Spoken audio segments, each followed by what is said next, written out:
falta un solo día para que termine el desafío Conéctate con Sabiduría. ¿Ya estás participando? Puedes unirte a nuestro canal de WhatsApp para recibir contenido directo y también suscribirte a nuestra lista de correo para acceder a más recursos que te ayudarán a crecer en tu fe. Además, puedes ser uno de los 10 amigos de sabiduría que se ganen el comentario bíblico del libro de Tito, escrito y autografiado por Stephen Davey. Para saber cómo participar, visita sabiduriainternacional.org/conéctate.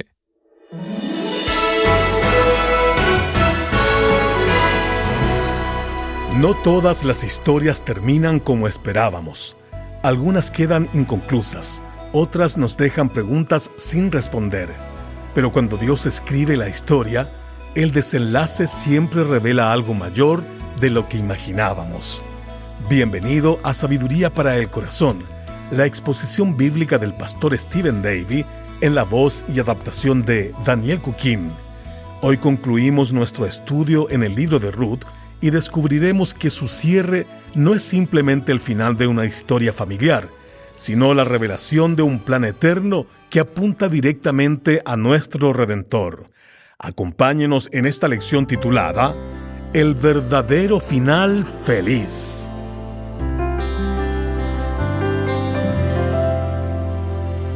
Al principio de casi todo cuento de hadas se encuentran las palabras «había una vez» o «érase una vez». Y solo decir estas palabras evocan recuerdos de bellas historias, damiselas en peligro, príncipes valientes viniendo a su rescate. Y en nuestro estudio hemos visto un cuento de hadas convertirse en realidad. Había una vez, realmente ocurrió. Y la damisela en apuros fue realmente rescatada por un príncipe. Esta es la historia de Ruth que transcurrió durante los días de los jueces.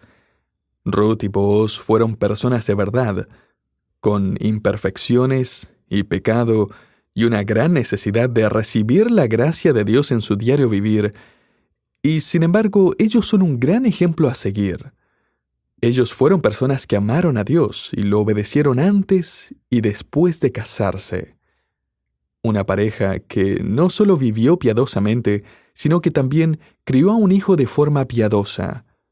Un hijo que continuaría el linaje que Dios usaría para traer a este mundo al pariente más famoso de Booz, su bisnieto David, el rey de Israel. Le invito a abrir su Biblia entonces en el fascinante libro de Ruth, capítulo 4, mientras vemos cómo esta maravillosa historia llega a su final feliz. Note el versículo 13 de Ruth capítulo 4. Booz pues tomó a Ruth, y ella fue su mujer. Y se llegó a ella, y Jehová le dio que concibiese y diese a luz un hijo. Inmediatamente notamos cuán rápidamente esta historia está llegando a su fin. En menos de 30 palabras tenemos una boda, una luna de miel, un hogar establecido, 9 meses de embarazo y el nacimiento de un hijo. Desaceleremos un poco y volvamos a esta escena. A partir de registros históricos, sabemos que la boda de una persona de recursos, como Booz, habría sido un evento elaborado y concurrido por todo el pueblo. El novio y la novia estarían vestidos de forma tan elegante como pudieran. Si el novio era adinerado, como es el caso de Booz, él usaría una corona de oro. Era también costumbre que el novio perfumara sus vestimentas con 2 fragancias especiales: incienso y mirra. Y, entre paréntesis, me parece interesante que el Mesías, descendiente de Booz, nuestro pariente redentor, cuando era niño recibió estos mismos regalos, tan apropiados para un hombre que se preparaba para redimir a su novia. No pasa mucho tiempo hasta que Ruth queda embarazada, y en un par de palabras más adelante se nos dice que ella tiene un hijo. Mire lo que dice el versículo 17. Y le dieron nombre las vecinas, diciendo: «Le ha nacido un hijo a Noemí», y lo llamaron Obed. Este es el padre de Isaí, padre de David. Ahora, no era común que las mujeres del pueblo le pusieran el nombre a un recién nacido. Lo más probable es que, en medio de la emoción, a las mujeres se les ocurrió ese nombre, se lo sugirieron a Ruth y Booz, y ellos estuvieron de acuerdo en ponérselo. Quizás a usted le ha pasado que algún familiar o un amigo le sugirió un nombre que terminó usando para su hijo. Y notó que las mujeres dicen, ¿le ha nacido un hijo a Noemí y no a Ruth? Ese no es un error, por si acaso. La palabra hijo en hebreo también se usa para hacer referencia a un descendiente. Y la razón por la que el autor nombra a Noemí y no a Ruth es porque ahora va a enfocarse en ella. De hecho, Ruth y Booz prácticamente desaparecen de la historia en este punto. Mire los versículos 14 y 15. Y las mujeres decían a Noemí, «Loado sea Jehová, que hizo que no te faltase hoy pariente, cuyo nombre será celebrado en Israel, el cual será restaurador de tu alma, y sustentará tu vejez, pues tu nuera que te ama, lo ha dado a luz, y ella es de más valor para ti que 7 hijos». Esas mujeres están diciendo básicamente, Noemí, gracias a Ruth ahora estás rodeada de cuidados y protección y amor, y ella además te ha dado otro pariente cercano, un nieto que va a restaurar tu vida, que te va a sostener en tu edad avanzada. En estos versículos finales no solo encontramos una boda, sino que también a una abuela revitalizada. ¿Puede imaginarse este increíble cambio de vida? ¿Recuerda cómo comenzó todo esto? Si este hubiera sido un cuento de hadas, su comienzo habría sido más o menos una pesadilla. Y es que el esposo de Noemí la lleva a ella y a sus 2 hijos a vivir a Moab en un acto de desobediencia a Dios. Su esposo muere, luego sus 2 hijos mueren uno después del otro, y se encuentra a sí mismo volviendo a Belén con pocas esperanzas de aún sobrevivir. Es más, ella no tiene ningún heredero para la propiedad de su marido, lo que significaba que todas las propiedades que tenía en Belén iban a pertenecer al mayor postor. Noemí iba a quedarse sin nada, excepto lo que ella y Ruth lograran mendigar juntas. Recordará que Noemí incluso cambió su nombre a Amargura, asumiendo que Dios se había alejado de ella. Pero ahora mírela. Note el versículo 16. Noemí tomó al niño, lo puso en su regazo y se encargó de criarlo. De repente, de un capítulo a otro, Noemí ahora está recibiendo el cuidado de Booz, un hombre importante y adinerado en Belén. Ruth, quien no tenía hijos, porque quizás simplemente no podía quedar embarazada en su antiguo matrimonio, ahora tiene un hijo que, entre otras cosas, se convierte en el heredero del esposo de Noemí. No es de sorprenderse entonces que todas las mujeres le dicen a Noemí, «Este pequeñito es una prueba más de que tu vida ha sido restaurada. Este nieto va a devolverte la vida, va a revitalizar tu corazón». Créame cuando le digo que esta es una abuela feliz. Está tan emocionada acerca de su nieto que, de hecho, ella decide dedicarse a ayudar a Ruth y Booz a criarlo piadosamente. Y no la vayan a detener.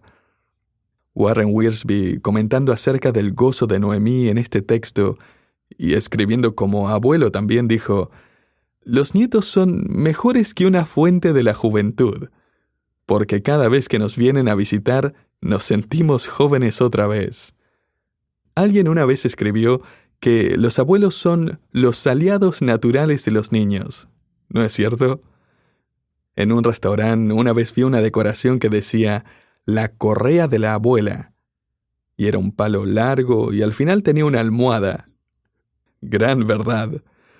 Los padres están muertos, cansados allí de luchar todos los días para civilizar a sus pequeños salvajes, y ahí viene la abuela y dice, ¿cómo están mis pequeños angelitos?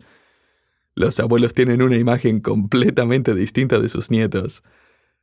Mi abuela de parte de mamá vivía en la misma ciudad que mis padres, así que cada viernes por la noche acompañábamos a mi papá al edificio donde él tenía su ministerio.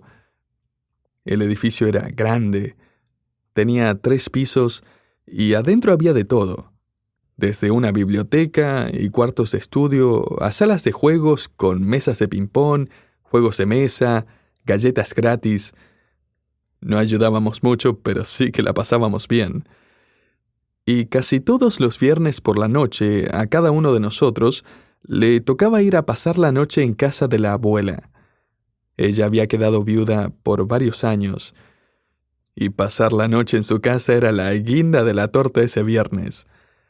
Así que una vez al mes, generalmente, podíamos dormir en la casa de la abuela, lo que significaba quedarse en pijama al otro día y mirar dibujos animados mientras comíamos nuestros cereales favoritos. Nosotros aún podíamos escoger el cereal, no los cereales saludables con poca azúcar y menos sabor, sino los cereales de chocolate que han estado arruinando la salud de miles de niños por años. Esos ricos cereales le pedíamos, y la abuela nos daba el gusto. Y aunque no lo crea, la abuela aún nos dejaba tomar café. Sin embargo, permítame contarle que lo que más recuerdo de ella no es cómo ella nos dejaba romper la dieta. Y a todo esto, abuelos, sean cuidadosos con esto también, porque hay una diferencia entre ver dibujos animados y comer cereales de chocolate, a negociar con los estándares bíblicos, o reírse y aún celebrar la desobediencia en los nietos. Mi mejor recuerdo de la abuela es que después de cada desayuno, y antes de tener que volver a casa, la abuela abría su Biblia, leía un capítulo, y luego me predicaba un pequeño sermón.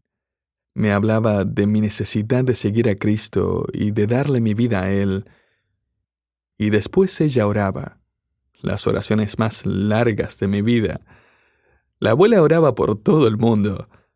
Oraba por las personas a las que había evangelizado, por los nuevos creyentes que habían aceptado a Cristo con ella, por todos los misioneros, nuestros familiares, y luego ella oraba por mí.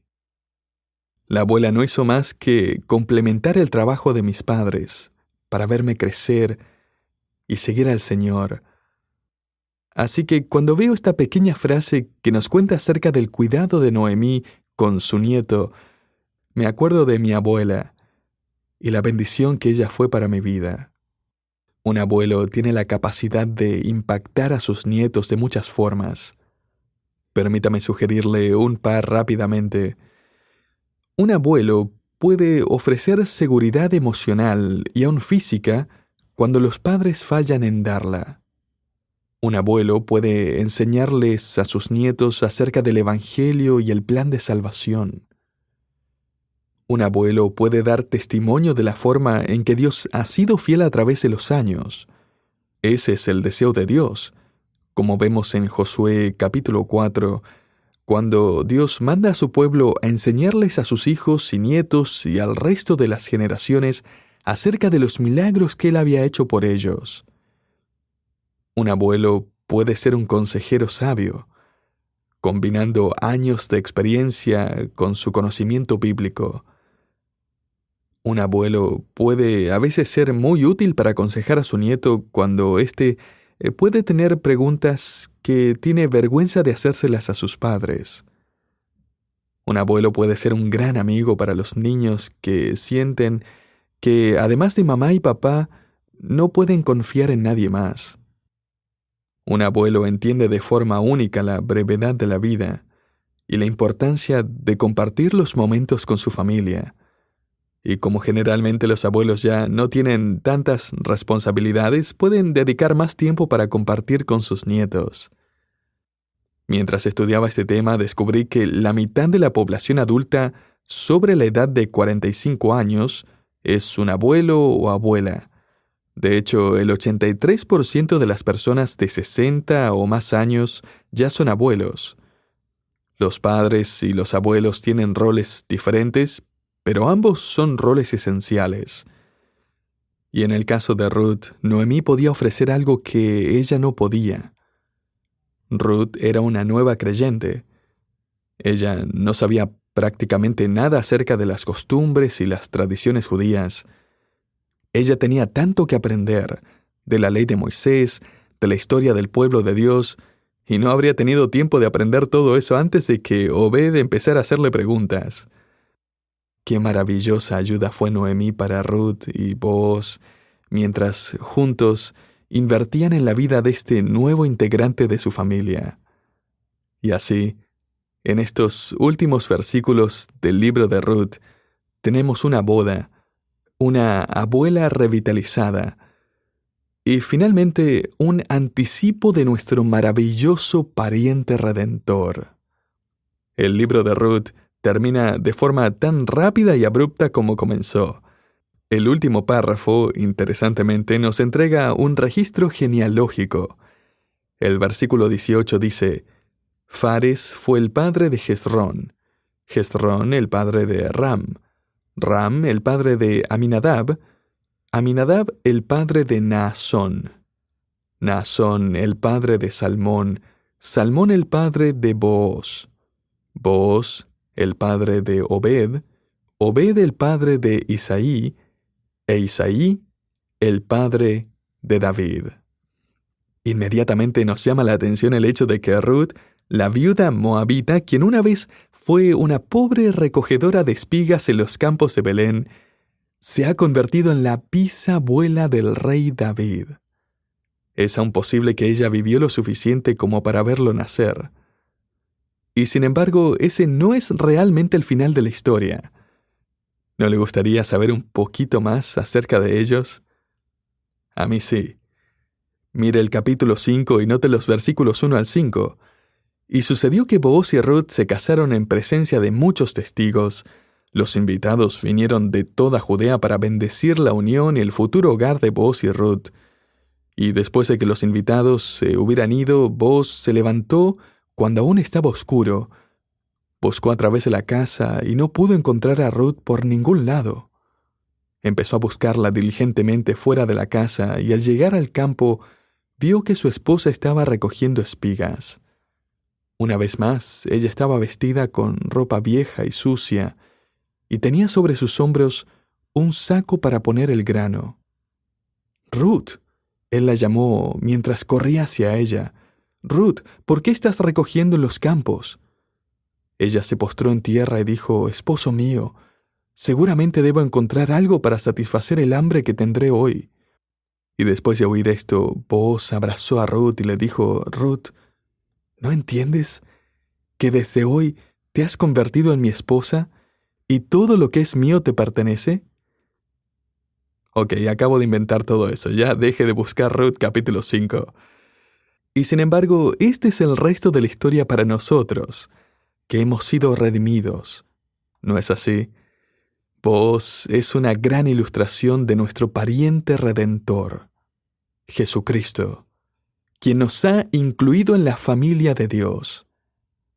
Y todo lo que le pertenece a Él, ahora nos pertenece a nosotros. Como dice 1 Pedro 1:4, Él nos ha dado una herencia incorruptible, incontaminada e inmarcesible. Ahora, me gustaría que comparemos brevemente a Booz con Cristo, nuestro Redentor. Hay muchas similitudes, pero hoy solo quiero destacar 4. Primero, el parentesco con la novia era esencial. En otras palabras, para cumplir con los requerimientos de la ley, el pariente redentor tenía que estar emparentado con la novia. Y Jesucristo, para redimirnos, se convirtió en nuestro pariente. Él vino humildemente y caminó con nosotros, como escribe Juan, y el Verbo se hizo carne y habitó entre nosotros, Juan 1:14. Jesucristo satisfizo este requerimiento como nuestro pariente redentor. Él se convirtió en un miembro de la familia humana para que nosotros pudiéramos convertirnos en miembros de su familia. En segundo lugar, el deseo de redimir era voluntario. Un pariente redentor todavía tenía que querer redimir a su esposa. Booz podría haberse rehusado. ¿Recuerda que había otro pariente que pudo haber redimido a Ruth, pero que decidió no hacerlo? Booz lo hizo voluntariamente. ¿Por qué? porque él amaba a Ruth. Y la Biblia nos dice en 1 Juan 4, versículo 10, en esto consiste el amor, no en que nosotros hayamos amado a Cristo, sino en que Él nos amó a nosotros y envió a su Hijo en propiciación por nuestros pecados. En otras palabras, Él quiso venir a redimirnos. Él estaba dispuesto. Él, por el gozo puesto delante de Él, sufrió la cruz, menospreciando lo oprobio, y se sentó a la diestra del trono de Dios. Hebreos 12:2. Él se humilló a sí mismo, haciéndose obediente hasta la muerte, y muerte de cruz. Filipenses 2:8. Así de dispuesto estuvo Jesús. Boaz estaba emparentado con Ruth y estaba dispuesto a redimirla. Y de la misma forma, Cristo vino a esta tierra. Él se hizo de carne y hueso, 100% Dios, 100% hombre, Dios encarnado. Y así se convirtió en nuestro familiar de sangre, y no solo eso, sino que también estuvo dispuesto a redimirnos. El Redentor no solo debía estar emparentado y dispuesto. Veamos otro de los requerimientos. En tercer lugar, el pariente redentor tenía que ser capaz de pagar el precio de la redención. Mire, sin importar cuánto Booz amaba a Ruth, él tenía que comprar el terreno y apropiarse de los bienes. Y eso costó dinero. El otro pariente redentor pudo haberle dado su sandalia para sellar el pacto, pero Booz todavía tenía que pagar el dinero para saldar el negocio. Esto no era no, te debo una y ahí veo cómo te puedo pagar. No, Booz debía tener el dinero suficiente como para pagar las deudas de la viuda y sus propiedades.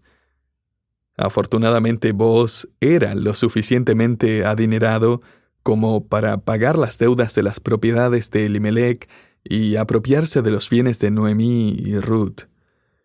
Y querido oyente, si usted es parte de la novia de Cristo, habéis sido comprado por precio, dice 1 Corintios 6:20.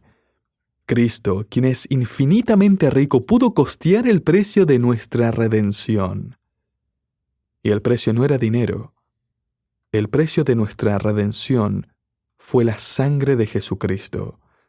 El apóstol Pablo escribió, en quien tenemos redención por su sangre. Efesios 1:7.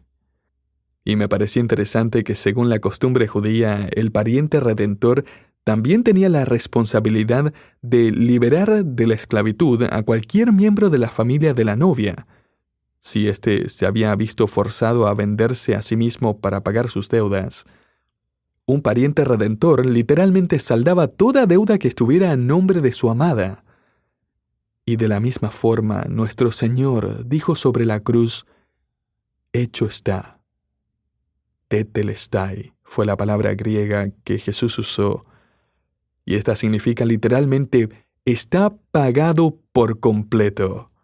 La deuda del pecado ha sido pagada por completo. Cada reclamo legal, cada deuda de pecado a nombre de su amada ha sido pagada. Jesucristo no solo estuvo dispuesto, sino que fue capaz de pagar el precio de nuestra redención. Cuarto y último, la provisión del pariente redentor por su esposa era completa. Booz cambió el estatus de Ruth inmediatamente. Ella ya no era la viuda moabita, ella era la esposa de Booz. Ella pasó de ser extranjera a ser un miembro distinguido de la sociedad israelita. Booz pagó todas sus deudas pasadas, presentes y futuras. Y de la misma forma, Cristo ha cambiado nuestro estatus de pecadores a santos, de extraños a amigos, de rechazados a hijos, de perdidos a redimidos, de mendigos a la novia de Cristo. La mayoría de los cuentos de hadas que les contaba a mis hijas cuando eran chicas empezaban con las palabras «había una vez» y casi todas también terminaban con las famosas palabras «y vivieron felices para siempre». Y me di cuenta de que esas palabras son absolutamente apropiadas para cada uno de nosotros que somos parte de la novia de Cristo. Porque cada uno de nosotros va a vivir feliz para siempre. Ese es el resto de la historia, para nosotros. Sin importar cuán difícil haya sido nuestra biografía, sin importar cuán desafiante o dolorosa, porque al final de nuestras vidas, después de nuestro último suspiro, nuestra historia va a terminar con las palabras: Él o ella vivió feliz para siempre. Y eso es porque nuestro príncipe nos va a llevar a su reino y viviremos eternamente en el gozo de nuestro Señor por siempre y siempre. Lo único diferente acerca de nuestras vidas y los cuentos de hadas que les leí a mis hijas es que después de las palabras "y vivieron felices para siempre", había una palabra más generalmente al pie de la página, y era fin. Pero ¿sabe qué? Eso no pasará en nuestra historia, porque nunca habrá un fin para nuestros felices para siempre. Imagínelo. Realmente no lo podemos hacer, ¿verdad?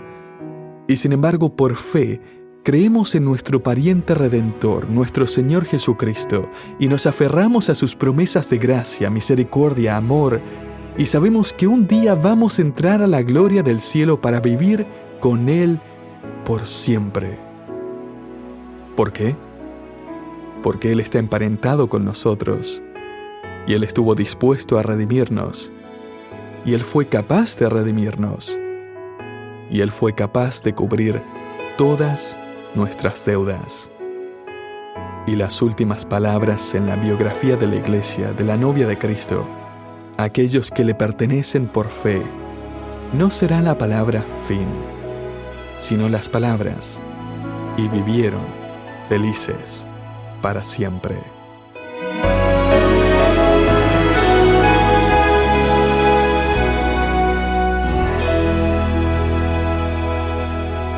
Cuando Dios escribe el final, no hay pérdidas sin propósito ni historias inconclusas. Lo que parecía una simple historia familiar terminó revelando el plan eterno de redención. Gracias por acompañarnos en Sabiduría para el Corazón, una producción del Ministerio Sabiduría Internacional. Hoy concluimos nuestra serie en el libro de Ruth con el mensaje titulado "El verdadero final feliz". Si este estudio ha fortalecido su fe y desea que sigamos produciendo exposiciones bíblicas como esta, le invitamos a apoyarnos visitando sabiduriainternacional.org/ofrendar. Su generosidad nos permite continuar creando y distribuyendo estos recursos para que más personas conozcan la verdad de la palabra de Dios. Soy Hugo Zúñiga y le esperamos en nuestra próxima lección de Sabiduría para el Corazón. Bendiciones.